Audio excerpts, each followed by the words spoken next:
If God came to you today and said, "What do you want? Ask and it's yours,"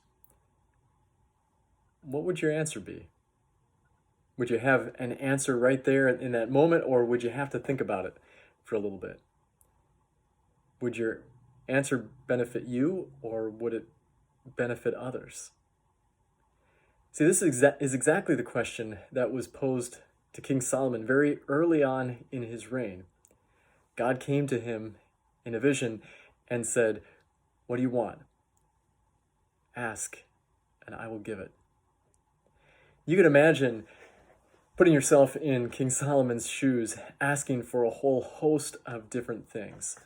And yet Solomon, who would later become known as the wisest man to ever live, demonstrated his wisdom even this early on in his reign.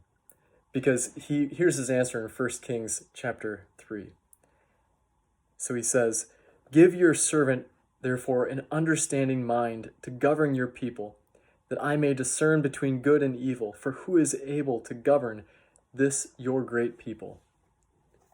We don't know exactly how long Solomon took to ponder that question, what he could have if God were going to give him that one thing. But we do know what his answer was. He asked for understanding, the knowledge to be able to discern right from wrong so that he could govern the people of God well. And this was God's response.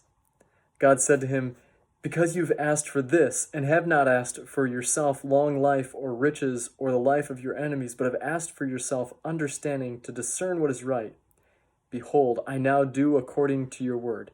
Behold, I give you a wise and discerning mind." God came to Solomon and said, "What do you want?" And Solomon answered by asking for something that he needed. So think for a moment about the things that you pray for. Maybe the things you prayed for earlier this morning, or the things you prayed for last night.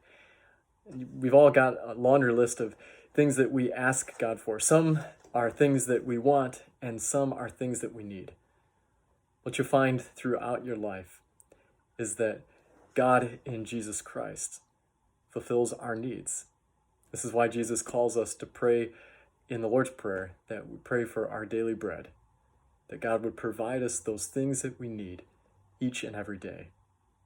As we open our eyes and we look around, we see how God does that in many different ways. So may you look around today and see how God is providing for the needs that you have and the needs that your family and your friends have. Have a great day.